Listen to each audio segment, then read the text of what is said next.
deposits move from small regional banks to larger banks, and then we've seen deposits move out of larger banks into money markets and treasury funds. So there's less money in the system to be lent out. Once banks have to hold their excess reserves, they can lend the remaining balances, but the remaining balances today at banks are relatively low.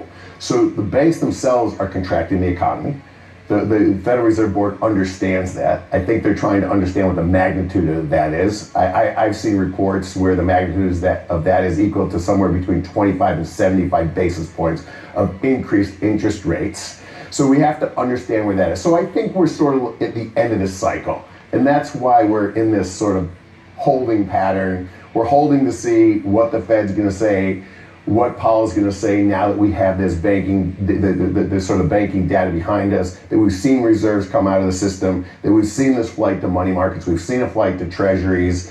How do they evaluate the tighter lending conditions, and how does that influence their decisions? That's why I think even when you see a more positive inflationary report today, you didn't really see a large interest rate move. You didn't see the moves that we might expect. And so, as we're waiting for what those minutes reveal about how the Fed members and you don't feel so big bag and bold now are speaking, you have a line of communication that's into a lot of bank CEOs that many people don't have. Of the conversations that you still have with those profiles, people who are running the largest banks here in the U.S., what's going down in the DMs? What are they telling you? What are the text threads like right now, or the conversations, especially around their sentiment in the current economic environment that we're finding ourselves in? Well, I think everyone's concerned about liquidity.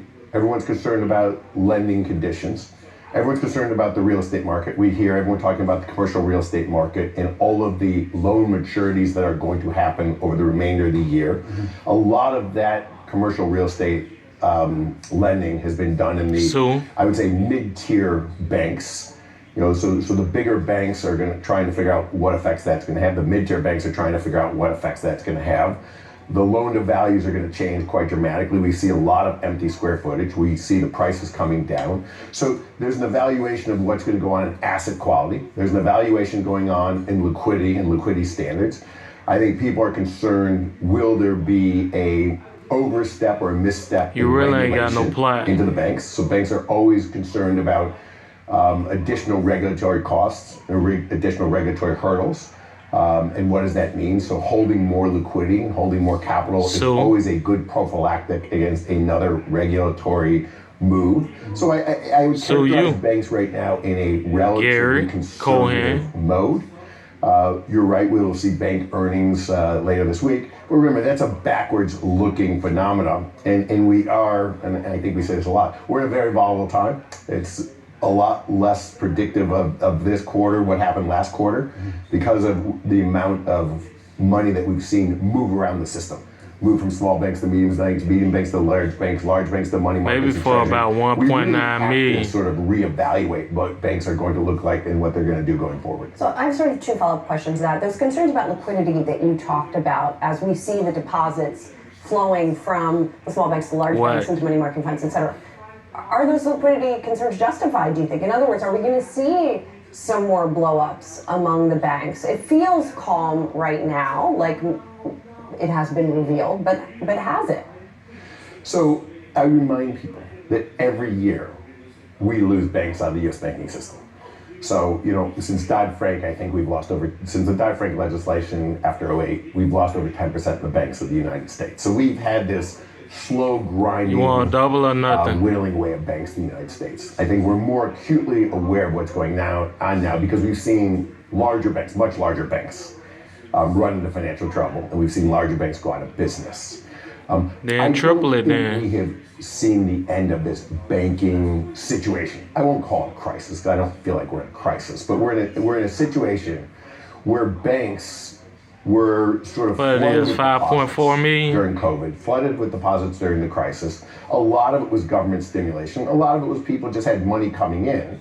There was no way for people to spend money because there was no consumptive ability except for things that could be delivered to your house or you could buy at the grocery store. So your ability to consume money was fairly low, which meant there was no loan demand for banks. So banks were seeing deposits coming on one side, And they were seeing nothing going out on the asset side. They weren't able to lend money to people because people didn't need to borrow money.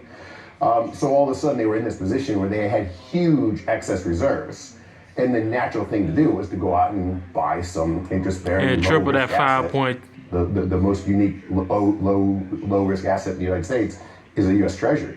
Then we saw this massive move in interest rates, close to 500 basis points. So it's virtually impossible that banks don't have big mark-to-market losses on their balance sheet. We know that they all have big mark-to-market Must be losses. rich, bro. Now, some of the bigger banks run those through their year-end stress test calculations. Some of the smaller banks don't. But we're getting more and more transparency to what banks' tier one capital looks like on a mark-to-market basis with their hedges, and we're not through to the other side of this. So nothing has changed in the banking sector from where we were 6 weeks ago. Don't say nothing to except you, we but you understand what happened all at in Silicon my Valley Bank. IP We understand address. what happened at Signature Bank. We understand the mark-to-market losses in the available for sale and the hold-to-maturity buckets. The other thing you mentioned Matter is of that fact, I prophylactic feel regulations threatening. increased provisioning, right? Increased reserves at the bank. And harm. They're about to report. We're probably going to hear. There's been some reporting around the amounts that we might hear from the banks.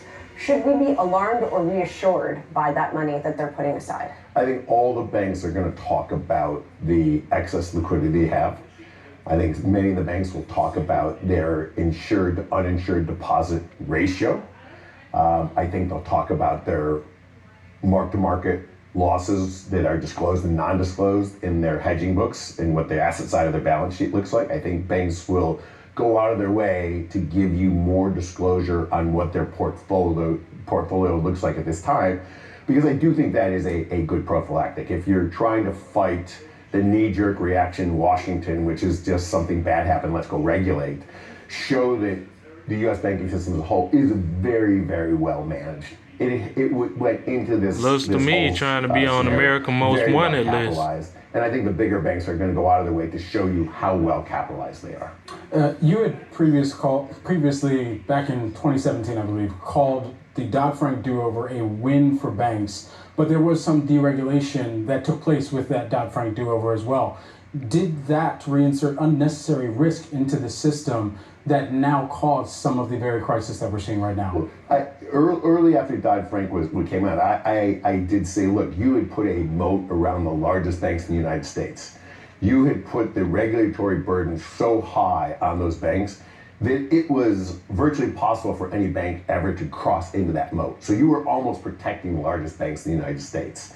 And the too big to fail was almost too big to compete with, because the regulatory costs that they were going to have, no other bank would want to get to the other side and have all those additional regulatory costs. And so those big banks became more and more secure. And we saw that. We saw the flight to quality a few weeks ago was into the biggest banks in the United States, because no one feared the biggest banks in the United States because they are so big. We in the United States have a very robust. Maybe I have our creator inside. At all levels, at all size banks. All size banks go through a robust regulatory system, whether it's a state bank or a federal bank. Well, the question why are you is, here? once they're going through the regulatory process, how vigilant are those regulators? So the problems at Silicon Valley Bank were really well identified. The bank was given, notice. Maybe I'm taught something that you, as well as the whole world, don't know. Needing immediate attention or matter needing attention. The issue to me was there follow-up from the regulators on making sure that matter was taken care of. I can tell you from great experience that if you were regulated, that matter is not taken care of. They would not forget to follow up every day. If they had sent you a letter like that saying, hey, perhaps you've I don't got feel a like fundamental teaching. problem in your hedging book, you've got a mismatch in your asset liability, they would be How you gonna call me a every day damn about lie? managing I'm that. telling you. The question was the San Francisco Fed as diligent and rigorous as the New York Fed? We don't know. It may turn out they are. And it may turn out that the Silicon Valley Bank just didn't move quickly enough to deal with their problem.